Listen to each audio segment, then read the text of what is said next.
Let me also start by thanking Sanjib for this invitation. So I'll tell you about a particular problem which has just come out in PRE a couple of months ago. So it's trying to understand how active waves can emerge from non-reciprocity and cytoplasmic exchange. I'm broadly interested in this outline, so I'll give you a brief introduction to active hydrodynamics. So this is looking at active matter from a slightly different perspective, looking at large-scale dynamics.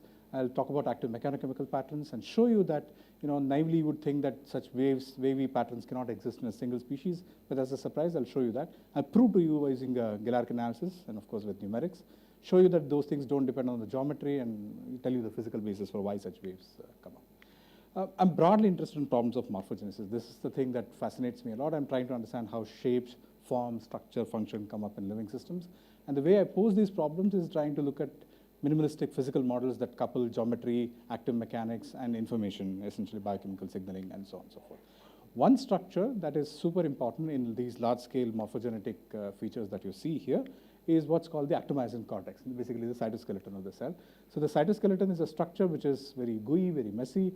So you see microtubule filaments in green, actin filaments in red, and that structure, just like our skeleton, is the structure that gives you the mechanical framework for the cell. That structure is super important in, as simple as important a fundamental process as cell division. When cells duplicate the genomes, the structure that pulls them apart to the two daughter cells is basically the cytoskeleton. Not only that, the same cytoskeleton is also involved in cleaving the cell into two daughter cells.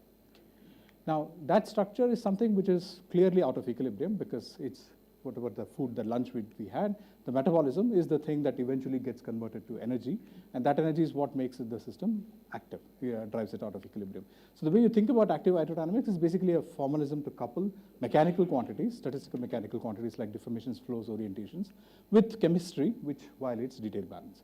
So examples being the actomyosin cortex, like I showed you, but at a larger scale, even whole organismal organs and so on forming patterns there. So that's the way you think about it. So there are mechanical degrees of freedom, there are chemistry, the chemistry violates detailed balance, and that generates the active stresses, which gives you a nice feedback between the two processes. Historically, active matter came up because people are wondering about these kinds of movies that we saw in the morning today, large-scale flocks and how to think about such flocks. Incidentally, it turns out the same formalism that you write here works even at the scale of the cells and tissues as well. Okay, so this particular structure, the actomyosin cortex, which is the actomyosin cytoskeleton here, turns out to be very, very important. So this is a meshwork of polymeric filaments just beneath the cell surface. So I'm looking at a cross-section of the cell over here. And this structure, it turns out it's a polymeric meshwork, so therefore it's something like a viscoelastic gel. You can do experiments, do a laser cut, and look at the Maxwell relaxation timescales. So that turns out to be about 5 to 10 seconds, depending on the state of the cell. Now, this structure is not a static structure, it turns over dynamically in the sense that there is polymerization, depolymerization. So there are monomers sitting in the bulk of the cell. They can attach to the membrane, and then the polymers the surface can detach. And so there's a continuous churning over of material.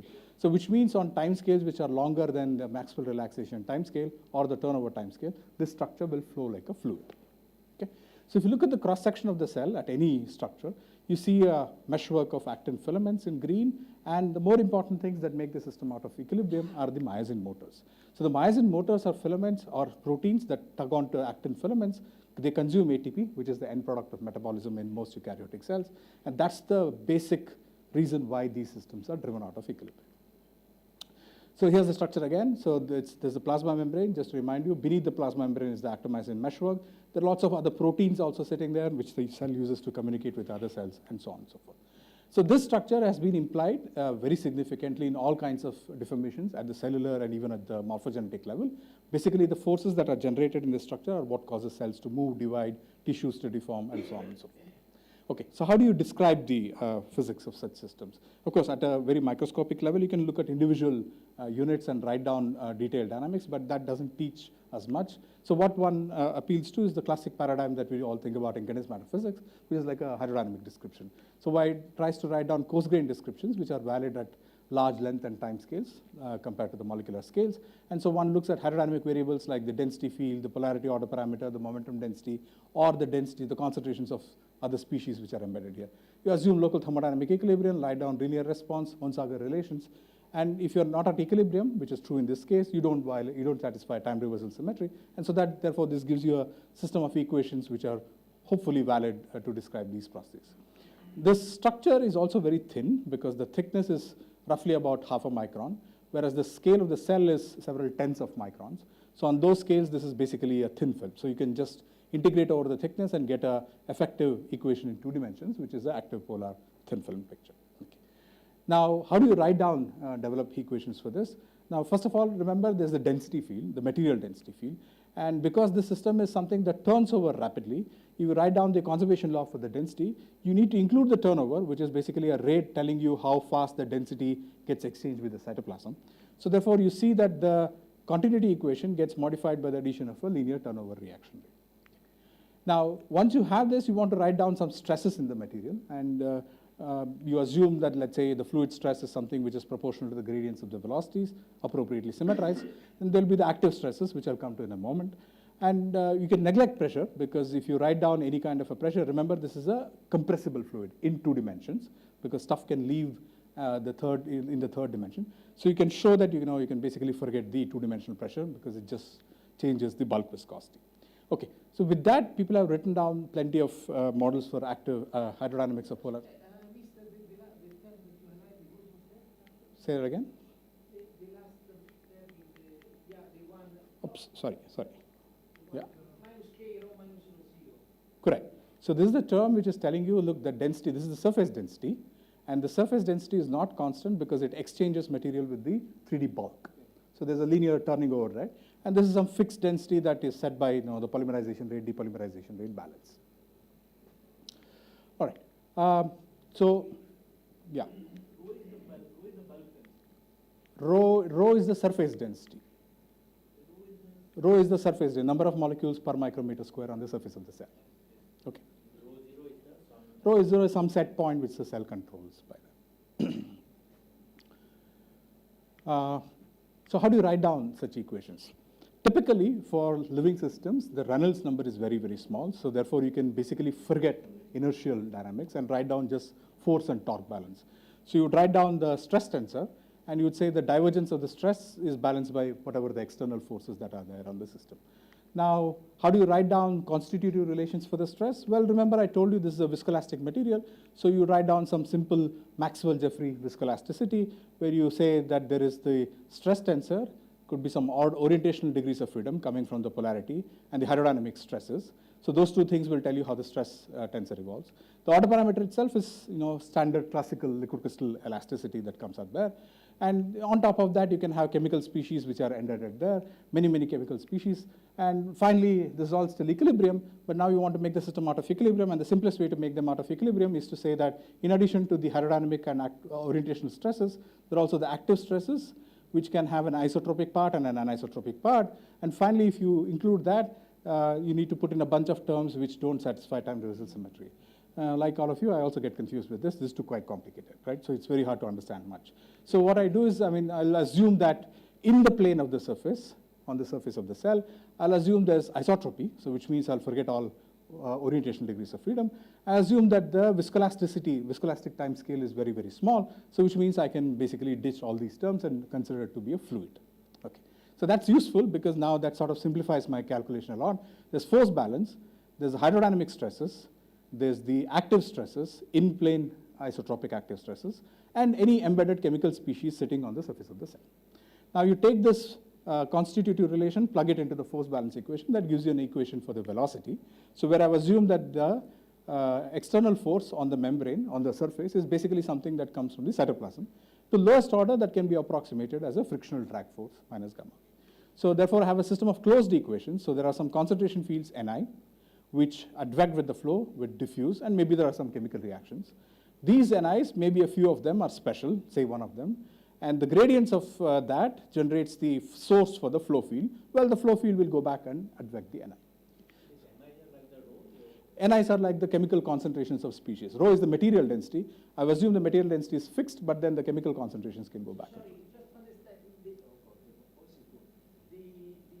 where is the final trace of viscoelasticity in your equation? So I've ditched viscoelasticity because I just said that I'm going to assume that the system is fast viscoelastic relaxation. So therefore, all the viscoelastic things are ditched. So it's this valid because the time scales on which I'm going to show you the patterns are like minutes to hours. Viscoelastic time scales are 5 seconds. So you can just forget that. That's a very good approach. You can just forget it. All right. So this gives you a closed system of equations for the concentration fields and the flow fields. And I want to show you that this itself has a very nice, sorry, I'm going the wrong way. This itself has a very nice set of rich class of patterns where the concentration fields and the flow fields get coupled. The first thing is, I've told you that there is this active matter equation for the flow. You should really think about this like the Stokes equation, but with activity. I mean, does this even work in real cells? I mean, this is fine as a theorist, but one would like to see if this actually works in real cells. It does. So people have done experiments by tracking myosin motors in the cell, the ones that generate the stresses. So you're looking at the bottom plane of the cell. So you see, if you catch hold of this, you'll see the white spots going more or less from this way to that way on the average. So you can do a particle imaging velocimetry, which is a standard technique for getting the velocity fields. Once you do that, you have a concentration field of some chemical and a velocity field that you measured experimentally. And you can ask, well, does the active hydrodynamics picture work? And so you look at the one-dimensional version. Let's say you average along the y direction and look at the variation along the x direction. And like I said, you have a gradient of the active stress, which is the source for the flows. Here's the theory, and you can ask whether that works. It does. It does because you can measure the myosin, which is the thing that tells you how much active the stress is, and you can measure the flows, which are the green dots, and you can fit the flows from this equation. It seems to work, okay, in a real living cell. So that means that this picture of active hydrodynamics is indeed correct. You have this rho, right? So that you fix it with So rho is a constant because rho zero, rho equal to rho naught, exactly. Okay, so this leads to a very nice set of patterns that come up compared to Turing patterns. And that's what I want to show you. So remember I said there are many chemical species which can move around and one of them produces a stress. Let's take the simplest model. Let's say there's only one chemical species with concentration C. So it moves around by advection, can diffuse around by diffusion. That concentration is special because it generates active stresses. And like I said, I'm going to assume isotropy in the plane of the surface of the cell. So therefore, the active stresses are isotropic. So therefore, the gradient of the active stresses are the source for the flows. So now this is a coupled system of equations self-consistently, concentration and velocity fields. So one thing you should immediately see is that if there's no coupling to activity, that is, there are no active stresses, you can show very easily that the velocity field will be 0 in any finite bounded domain. And therefore, this term will be 0, and it's a boring system which will just isotropize and uniformize very, very quickly. So any non-trivial pattern that you get must be because of the activity. So you can write down the Peclet number, which is basically a measure of the activity to diffusion, and you can do a linear stability analysis of the homogeneous state, say let's say C equal to some C naught, which is average, and V equal to 0, and show that this state is actually unstable for large Peclet numbers. So it basically gives rise to a type 2 instability of a pattern forming thing. And so if you have the system and let's say you do a numerical simulation, you'll get a big clump of the concentration field. So the vectors, the arrows here is the velocity field, and the heat map is basically the concentration of the molecule C. So you can add in a simple linear reaction to this, like the turnover term that I was telling you. Remember, all stuff turns over, not just the total density, but all chemical molecules will also turn over. So if you put in a simple chemical reaction, that provides an extra length scale. And so this shows a type 1 instability in the pattern forming jargon. And that gives you a very nice hexagonal lattice of spots coming up there. Okay, so the point to take from here is that, first of all, if you don't have active mechanics, if there's no coupling to active mechanics, this doesn't show any patterns. So even if you have this turnover, if you forget the activity, all it shows is some C equal to C naught uniform state. So any pattern forming here is coming essentially because of the coupling to active mechanics. Okay? So one way to think about these are that these are mechanochemical analogs of Turing patterns. Turing patterns, if you remember, come because there's nonlinearity in the chemistry and diffusion. Diffusion makes the homogeneous state unstable. But these are patterns where there's an essential coupling to mechanics. But these are patterns not just in the concentration field. Remember, these are also patterns in the velocity field, but therefore they're also the patterns in the stress field. So these are really mechanochemical patterns that come up. So this equation, if I just approximate by this sigma activity C for sigma C less than C star and 1 for C greater than C star. You'll get it. So does it give the same? Yeah. All I need is that sigma should increase with C, that's all. But then it saturates, no? Yeah, it doesn't matter. You need something to saturate, that's it. It doesn't matter what nonlinearity you put in there. Some monotonically increasing function which saturates. At the linear stability level, all that matters is basically the, sorry. What's the length scale? So as soon as you have a kappa here, square root of d by kappa is another length scale. Right, so that's a length scale. So just to answer Sanjib's question, at the linear stability, all that matters is the derivative of sigma active with respect to C, whether that's positive or not. That's all that matters. No, I didn't say for the linear, but even otherwise we can solve that, no? Because it's still linear piecewise. No. Because C less than C. No, this is nonlinear. Oh, you have V times C. And V is given by some kernel. Yeah, In fact, if you stare at it for a few seconds, this is the only nonlinearity. yeah. And all the patterns that I show you are all because of this only nonlinear. And there's no tuning parameter because this is just Gaussian invariance. It should be just div VC. Yeah. Now, such patterns we have studied are very sensitive to boundaries, boundary geometries.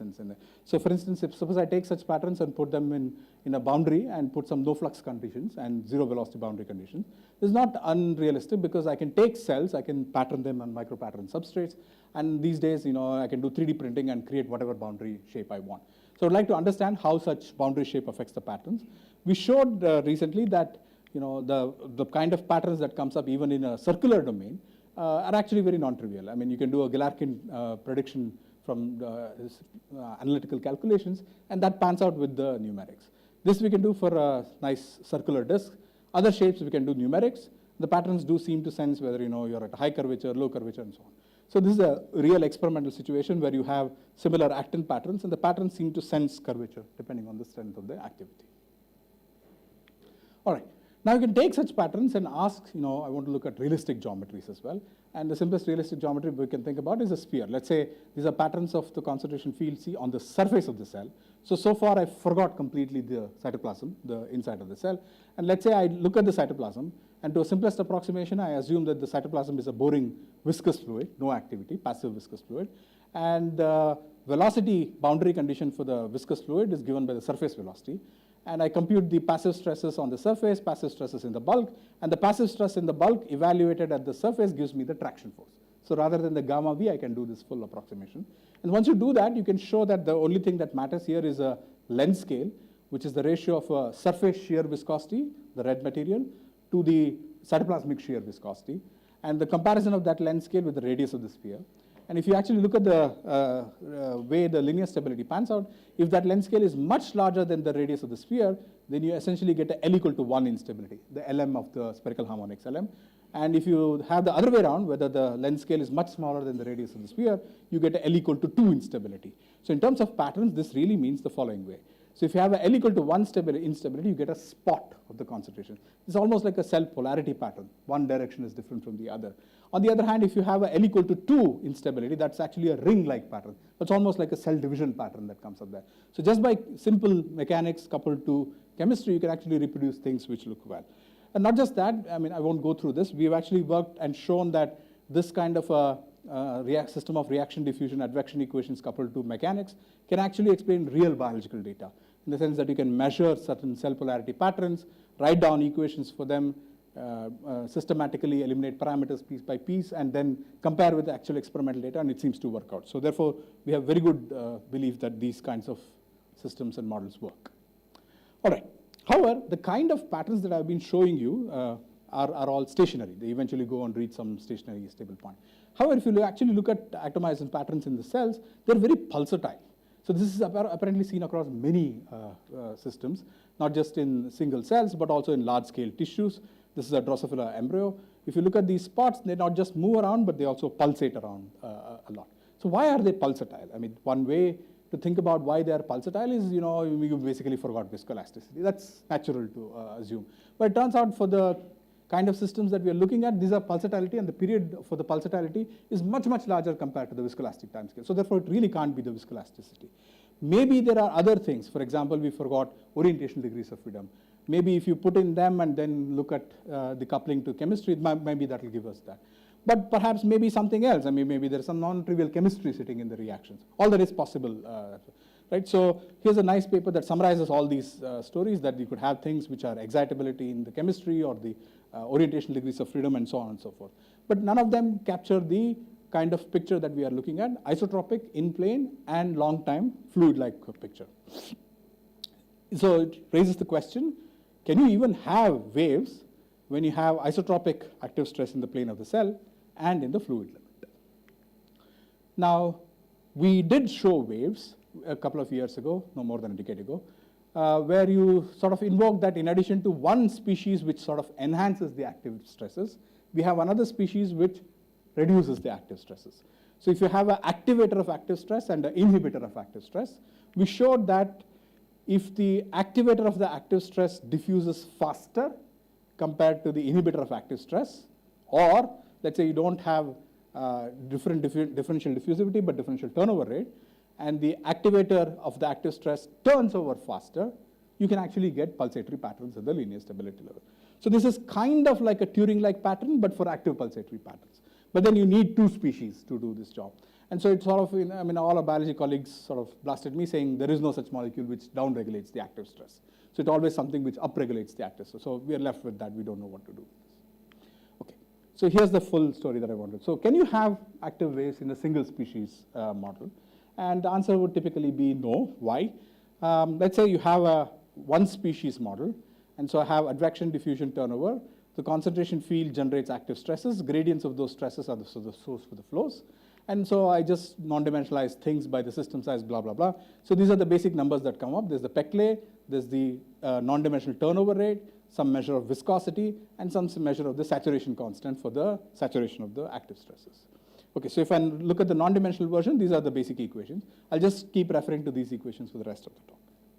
Okay, so if you take those equations and do a simple linear stability analysis around C equal to 1, V equal to 0, you can get the dispersion relation. And you look at the plot of the dispersion relation, well, there's a standard type 1 stationary instability. So because there's only one species, the growth rate is a real number. There's no way you can get oscillatory patterns at the linear stability level.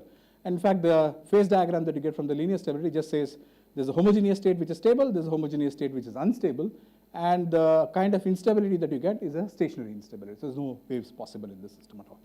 Maybe this is something which is not very amenable to linear, but let's go a little bit beyond linear. So let's do weakly nonlinear analysis, which is basically looking at the amplitude equation.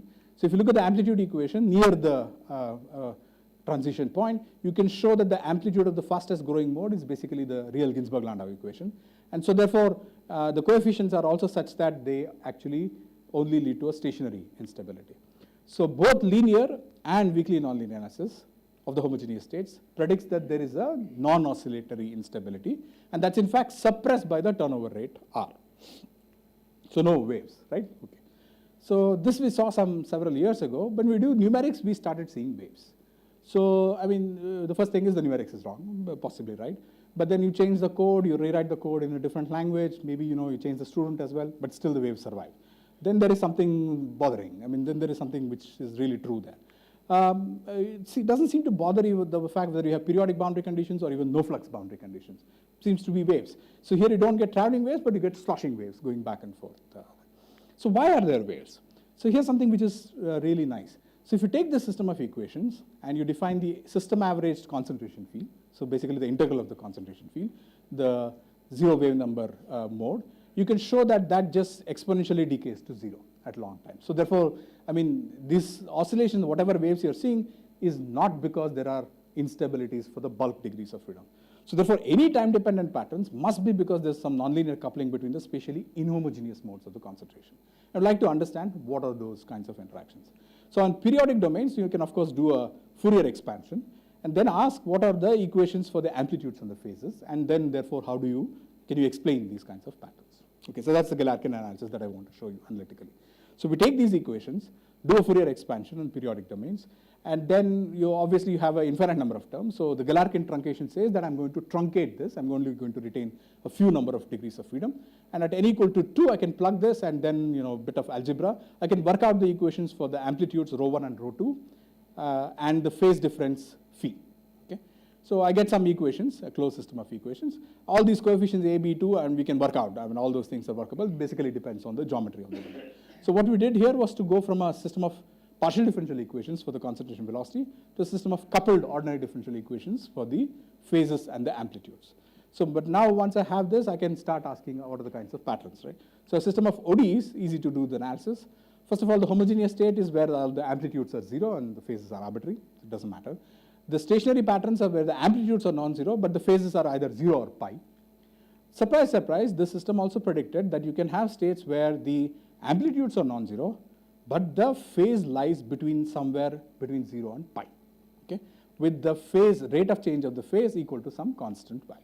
So that's the kind of linear stability analysis of these patterns. So you look at the homogeneous state, and that is stable only in this regime, or everywhere else the eigenvalues are positive. You look at the stationary patterns, that doesn't even exist here. It only exists in this regime. But it's unstable here, but it's stable here. Finally, the traveling wave pattern doesn't even exist anywhere else. It only exists here, but wherever it exists, it's stable.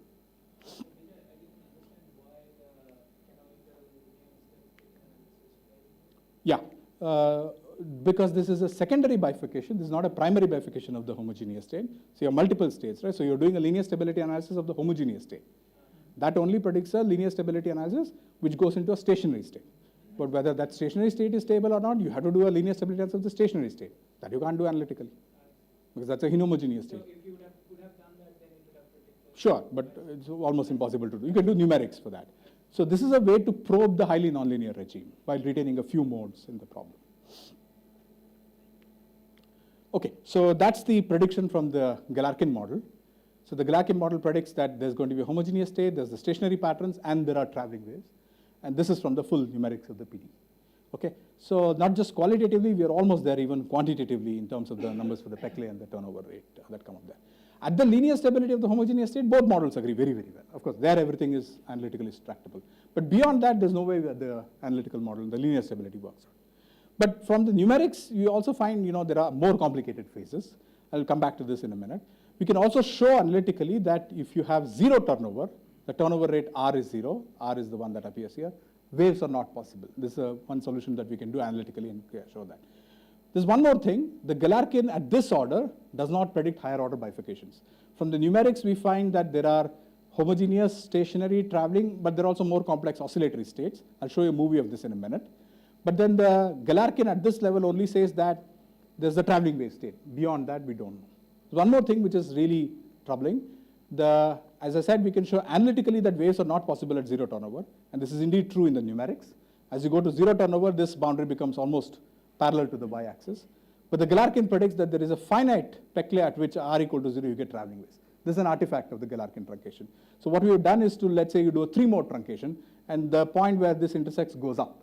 So I would suspect that if you include an infinite number of modes, this will asymptote to that and will never reach it.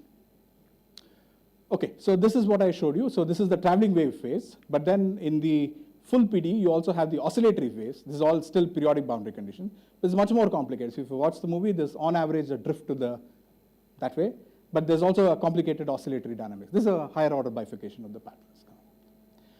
But there's something interesting. It's not just the prediction of the phases. The properties of the phases also comes out very well from the Galerkin. So you look at the traveling wave phase, and there you ask questions about, let's say, the speed of the waves, the phase speed of the waves, which is basically defined as the derivative, time derivative of the phase. And here's the predictions of the Galerkin model. You're looking at the variation of the phase, the speed, and the phase as a function of the turnover rate, and as a function of the Peclet number. Something that also comes up from the full numerics. You not only get the qualitative, it's almost quantitatively correct. So here's a map of those two parameters in the full phase diagram of the Peclet and the turnover rate. So one thing that our Galerkin model predicts very, very nicely is that the phase is some non-symmetric function of the turnover rate, which is something that you see even in the full numerics. Why do you need turnover? Why can't you get away without turnover? So we can show that the system undergoes an instability to a wavy pattern, basically when the phase equal to 0 or phase equal to pi state becomes unstable. That we can show by doing a simple calculation. Happens only when the ratio of the two modes. Remember, I did a Galerkin truncation, so I said first mode amplitude ρ1, second mode amplitude ρ2. It's only when this ratio is of the order of 1 that this transition happens. And so therefore, you can ask, why does this matter? Because remember, if you do a linear stability analysis, you get a growth rate, and typically the length scale of the pattern, or basically the number of modes that are active, is controlled by the turnover rate. This is at the homogeneous state instability. I cannot say this at the second level. This is just a hand-waving argument. But from the Galerkin, we can calculate the ratio of the two modes, and you see when the ratio of the two modes is exactly somewhere around 1 that you start getting waves. In fact, in the full PD, you get exactly that behavior. When the ratio of the two modes is greater than 1, that's when you start getting wave. So it makes sense. So if you want something to wave, you need at least 2 degrees of freedom, and there's a phase difference between them. So unless you have 2 modes active, it can't wave at all. And the way you get multiple modes active is by having a non-zero turnover rate.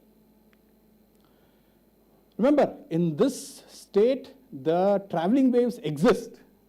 So I'm not saying the stationary patterns exist. It's not just there are only traveling waves. The traveling waves exist and they are stable. But in this regime, the stationary patterns exist, but they are unstable from the Galerkin, right? So in fact, this we can confirm by doing a numerical arc length continuation. This is basically a numerical bifurcation analysis, where we can compute the profile of the pattern, where if you are looking at the stationary state, which is an unstable state in this case, and a traveling wave state, which is a stable case. So one thing you immediately notice is the profile of the pattern, the spatial profile of the pattern, is not symmetric about its peak. Okay? So that symmetry, the 4-aft symmetry, is automatically broken by this analysis. So we've done a bunch of calculations. We varied the viscosity. We varied the viscosity in the Galerkin and in the full model, and that turns out to be correct. As you can see from the Galerkin, we can also predict where in the Peclet viscosity regime that you start getting waves. So one thing to notice is that you can never get waves from the homogeneous directly to the traveling wave. So these two lines, in whichever phase diagram you look, whichever phase plane you look, they will always asymptote. Okay, I'll skip this part. So like I said, the traveling waves break parity in the sense that there is a 4-aft asymmetry that comes up in the waves. So how do we understand that? Remember, I gave you equations for the two amplitudes and the phase. So if you plug them back in, this is how you would construct the concentration field. So now there's a non-zero phase difference phi. Well, surely the pattern is not going to be front-back symmetric, right? And that's in fact exactly what happens. So as I tune the Peclet number and the turnover rate, the phase picks up some value between 0 and pi, and that creates the asymmetry between the patterns there. Okay, so the patterns don't seem to bother too much. If I have a domain of some size L or double the size, I pick up 2 patterns. I can put no flux boundary conditions like I showed you earlier. You get sloshing waves. I can do it in 2 dimensions with periodic boundary conditions. Still you see waves. You can do it with 2D no flux, still waves. And something that we bother, again, here is something with no flux in 1 dimension. The phase diagram also starts looking very, very similar to the periodic boundary case. What about higher order geometries? I mean, I want to look at things on a sphere, and does the topology of the domain matter? So we did this on a sphere. So if you put the model on a sphere, in addition to the usual viscosities, you'll get some contribution from the Gaussian curvature. Basically, the covariant derivatives don't commute. But then the appropriate expansion is basically in terms of the spherical harmonics, scalar harmonics, or the vector harmonics.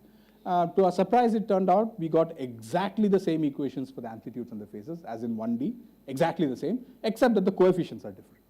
And so we have a table of the coefficients for the line and the sphere. So therefore, it looks like the bifurcations are the same whether you are in 1D or on the sphere. So is it because you're assuming it to be isotropic? No, I did not assume it. Assume what to be isotropic? Equations. The stress I have assumed to be isotropic throughout the paper. I have not assumed any other isotropic. So it does depend on theta and phi and all of those coordinates. No. The patterns are not isotropic. I'll show you the patterns in a minute. So here are the patterns, like he was asking. So first of all, there's the phase diagram from the analytical Galerkin truncation model.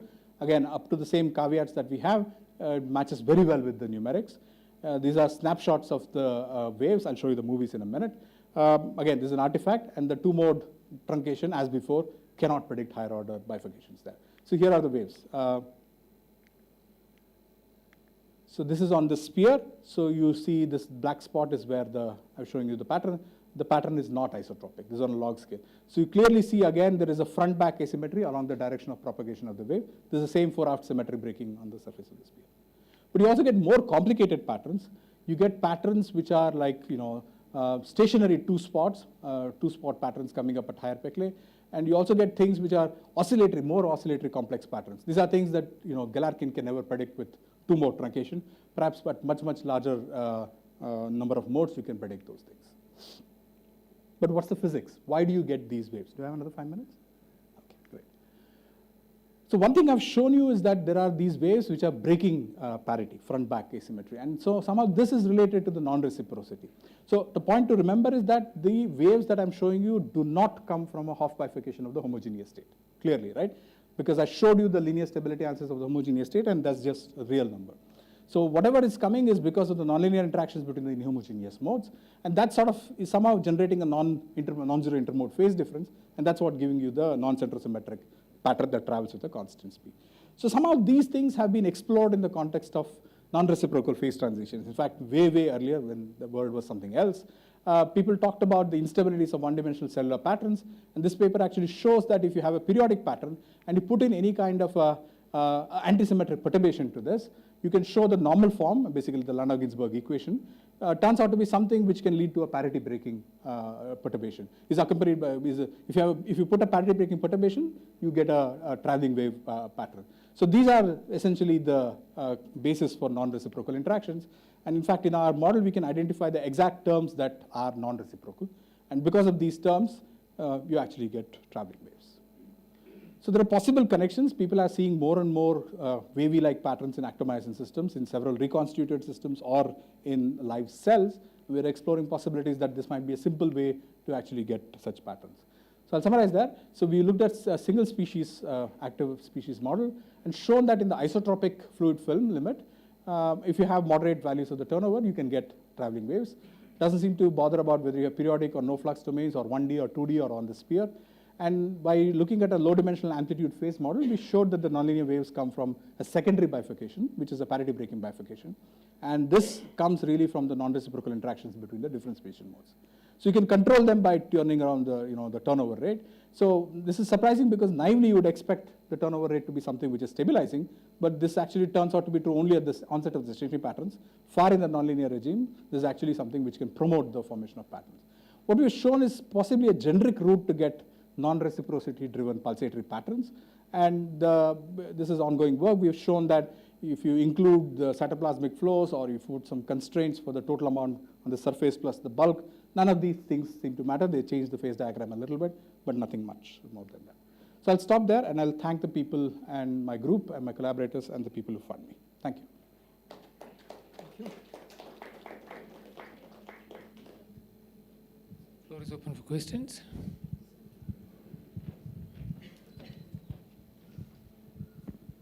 So the two questions. One is like with the three, if you take three modes, you get the oscillatory phase. Is that right? Or Yeah, you will get oscillatory. you get everything. Okay. I've shown you with two, but you include two, the phase diagram becomes better. Okay. And it gets closer to the It gets closer to the simulations. numeric. Okay. But then the algebra becomes horrible. And the other question was, I mean, is it obvious that you will never get chaos in this model? No, I'm not saying that. I mean, we do see, I mean, if you go to very high Peclet, you do see very complicated patterns. Okay. So I suspect there is a series of transitions which will eventually become chaotic at the long run. So Vijay, the first part, when you are showing this cellular dynamics, so there is some flow which is, I mean, from this side to this side, but then also perpendicular to that. Yes. Is that flow already predicted or That's chiral. included? Yeah, this You chiral know, part. Sundar's work. Yeah, so is it within this formalism or? No, not. I mean, you put in a chiral active stress, you will get that flow out.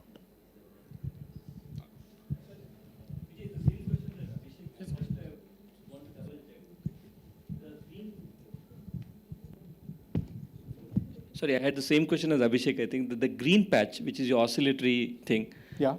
Where do you mean by the green patch? Any of those things which, yeah. So this one. Yeah. So the green patch is missed in Galerkin model, right? Yeah. So- Because this is secondary instability. Sorry. This is a secondary instability. Remember, here you're looking from the homogeneous to stationary, stationary to traveling, traveling to oscillatory. Right. So within the two mode, I can predict this. Right. I can't predict that. But that one you need three modes or I have not seen with the three mode analytically. I see. So with the three mode, I can get this to become better. Remember, this is intersecting. Yeah, so that part comes up. The oscillatory things I have not been able to. But then three mode itself is horribly algebra. Four mode becomes even more. But if you do numerics with four modes or This something. is already numerics. No, the full numerics. But if you do Galerkin with numerics with four modes.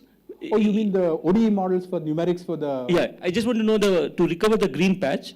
Is there some fundamental issue with Galerkin transfer or just matter of modes? It's just a number of modes. Okay. I suspect. Thanks. With four or, I mean, for example, this is some 32 modes or something like that. You would have seen it with 16 and all, you get this. The phase diagram becomes a little bit murky, but otherwise you get that. Okay, thanks.